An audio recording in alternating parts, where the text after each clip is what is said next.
bakunzi bahore Kanani TV, n'umunezero kandi gusubira guhura namwe ngo tuganire ijambo ry'Imana. Ariko imbere ko dutangura kuganira, reka tubanze twishire mu biganza by'Uhoraho. Murebe w'ijuru n'isi, wowe vyagiye ahera cyane, wowe vyagiye ku ntebe y'icubahiro mu ijuru, ugatereza inyonga zawe mu isi, ukabona barimwo bose. Tuje tugushima kandi tuguhimbaza, tugutazira tuvuga ngo uri mwiza kandi ugira neza, urera kandi uragororotse. Mwami Imana, ibyo dukora n'ibyo dukoresha ni byiza. Konze neza Mwami Imana ko ukwisunze wese nta na rimwe yigera atema kandi nta na rimwe yigera ananirwa. Nari ndasenze n'aka kanya Mwami Imana ngo ukomeze abantu bose bazokumva rino jambo, ribahe gukomera mu byo bariko baracamo byose, kugira ngo bashike ku masezerano basezeranije. Urakoze, icubahiro n'amashimwe bikomeze kuba ibyawe, mu izina ry'Umwami wacu Yesu Kristo senze nizeye kuvyumvise. Amen, amen. Ijambo rero Imana impaye kubaganiriza ni ijambo rivuga ngo iga kwihangana, kuko birimwe ibanga rikomeye. Haleluya. Iga kwihangana kuko birimwe ibanga.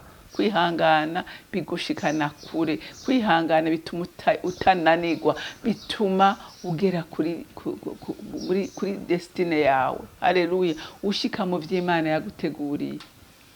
Reka dusome ijambo ry'Imana mu Itanguriro igice ca 37, turasoma kuva ku murongo 5 dushikane ku murongo w'11. Haravuga ngo Yosefu arota indoto, azirotorera bene se, barushiriza kumwanka. Arababarira ati, ehe nimwumve ivyo narose dutekera imikama y'ingano, umukama wanyu urivyura urahagarara, maze imikama yanyu iraza ikikiza uwanje irawunamira. Bene se baramubaza bati, aho ni wewe uzotuganza? Ni wewe uzodutwara? Izo ndoto ziwe n'ayo majambo yiwe bituma barushiriza kumwanka. Yosefu yongera kurota izindi ndoto, azirotorera bene se ati, nongeye kurota izindi ndoto, narose izuba n'ukwezi n'inyenyeri 11 binyunamira. Azirotorera se na bene se. Se aramukankamira ati, izo ndoto ni indoto nki? Aho jewe na nyoko na bakuru bawe tuzoza dukubita inkoro hasi imbere yawe? Bene se bamugirira ishari, ariko se azigama ayo majambo mu mutima wiwe. Amen. Inkuru ya Yosefu ngira ngo abantu benshi murayizi. Yosefu murazi yuko yari umwana w'umutima, umwana yagamburukira abavyeyi, umwana yazira kubesha. Igihe cyose baja kuragira na bakuru be, ngo bahegihe bagaha impene, hanyuma se babaze bakamubesha. Muga Yosefu iminsi yose ngo yavugisha ukuri.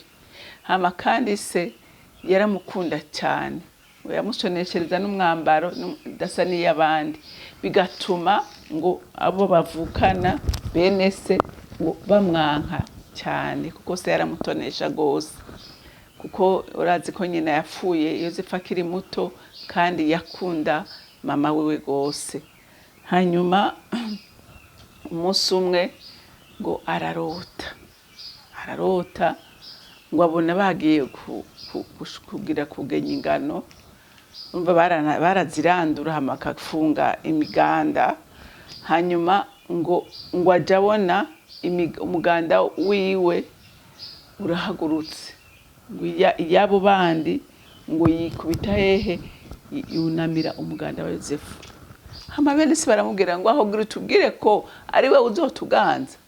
Noneho bumva baramwase gose. Hanyuma ngo arasubira ararota, ngo abona ngo inyenyeri n'ukwezi, inyenyeri 11 n'ukwezi. Reka ndagisome neza simpamve mvuga ibitari byo. Aha ku murongo w'icenda ngo yongera kurota izindi ndoto, azirotorera bene se. Yongeye kurota izindi ndoto, narose izuba n'ukwezi n'inyenyeri 11 binyunamira. Urumva ngo ukwezi n'izuba n'inyenyeri 11 bisigura ngo se na nyina nabo bavukana 11, ko bose bari 12. Mugabo Yosefu urumva ko abo 12 na se na nyina bamwikubise imbere. Se urumva ibyo bintu bica bimutera amakenga, aravuga ati uyu mwana ibyo ari byo byose abitsemo ikintu gikomeye.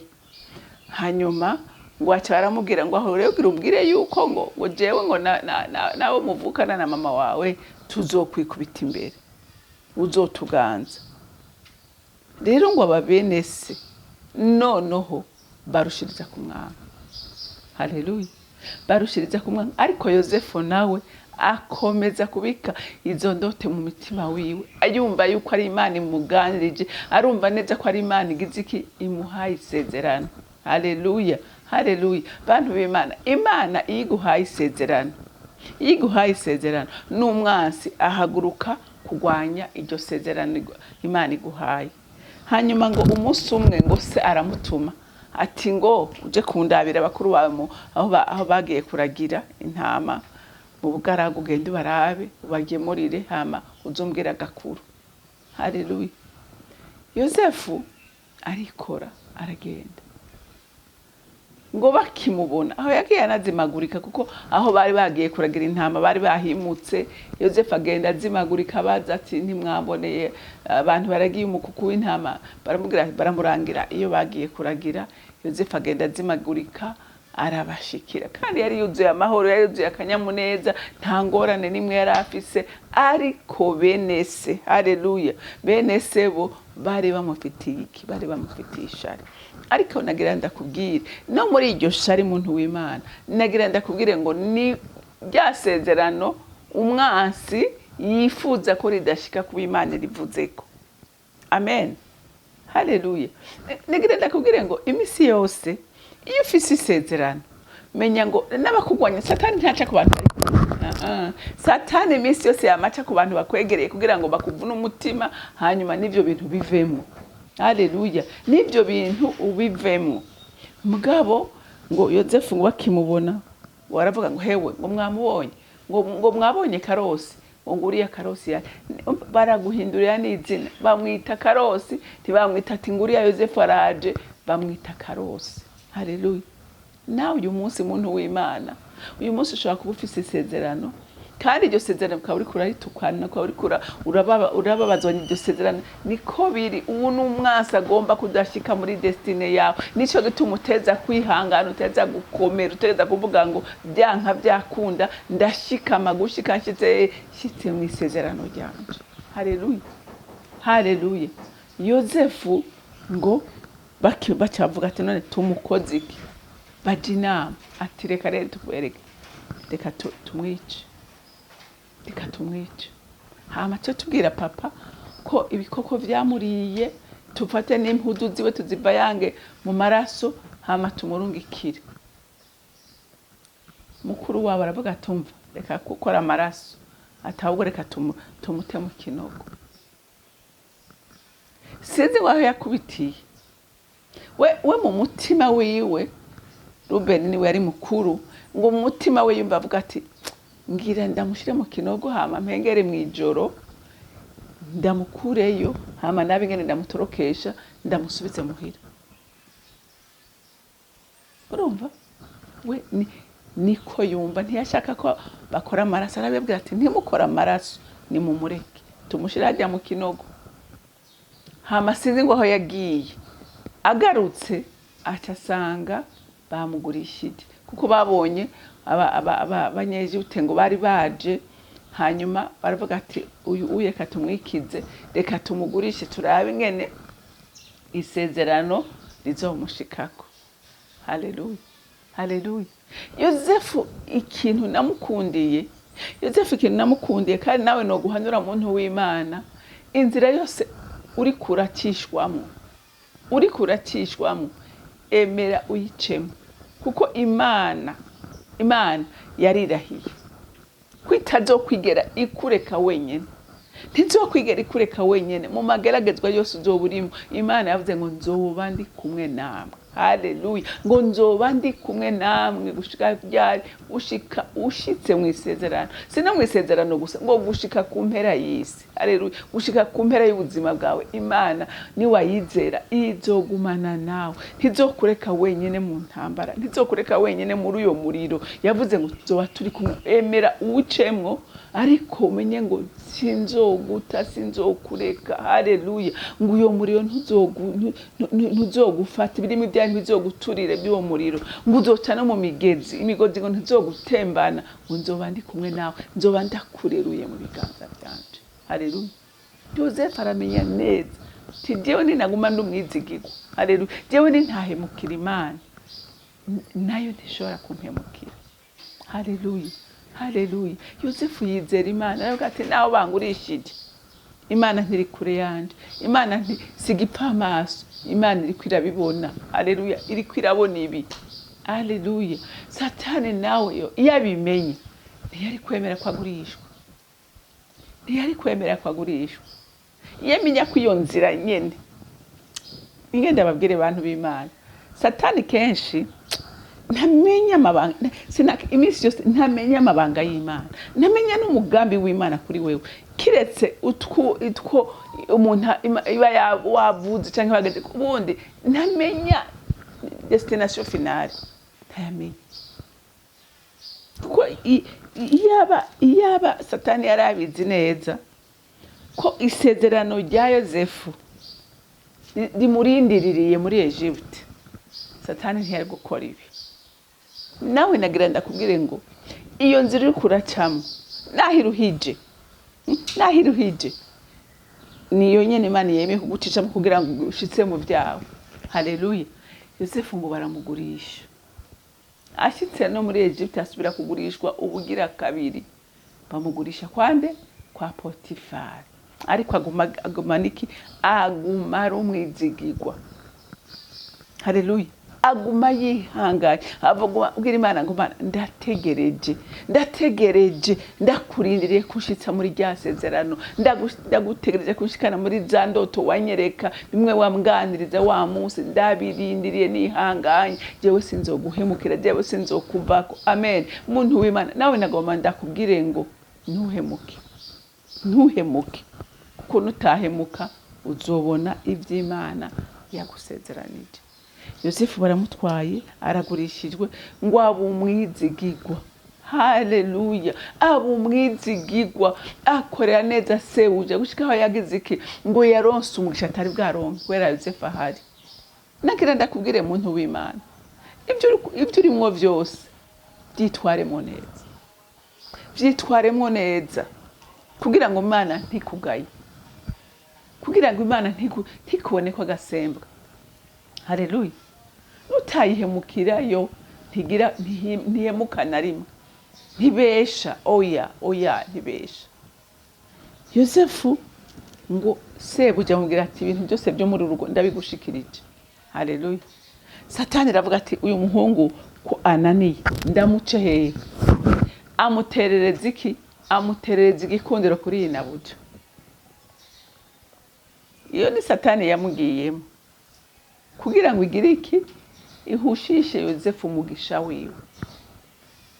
Ngo aramubwira ati Yosefu, nukuri numva je nagukunze, ndifuza ko tworyamana. Yosefu aramubwira ati databuja nta kintu atankoreye, yangiriye neza pe, yampaye kuganza ibintu byose byo mu rugo rwiwe, atari ku muntu umwe gusa atigezamo, ni wewe umbabarire n'ukuri, sino kubaho gukora icakinga na gicyo. Inabuja aramureka, bwasubira undi munsi aravuga ati no. Satani amujyamo amubwira ati mufate ku nguvu. Umugore aramucakira. Yosefu ngo aramwishikanura, acasanga impuzu mutamana ngo yari yambaye umuvuye ku mugore arawusigaranye. Umugore ashira induru ku munwa, Satani ntatagerageza kugira ngo aguce intege. Satani ntatagerageza, arondera yamageragezwa y'uburyo bwose kugira ngo uruhe, ubivemwe, widoge, uvuga uti urambigwe, ariko harahiriwe uwihangara gushika kwihereza. Haleluya, arahiriwe. Yosefu aravuga ati peu importe kimbako. Alléluia. Peu importe kimbako. Jewe kimwe ndahagarara ku isezerano, ndahagarara ku Imana yambwiye. Simba ikiba cyose nditegura. Umugore avuga induru baza kuraba ati murabona Yozefu byakoze uyu muntu avuze induru yiririsha arindira umugabo amubonye je n'umutamana k'office raba Yozefu raba wa muja wazanaga hayi raba ivyari bya hari icagirije abantu b'Imana udashobora kuronka n'ijambo na rimwe ryo kwiregura, udashobora kuronka.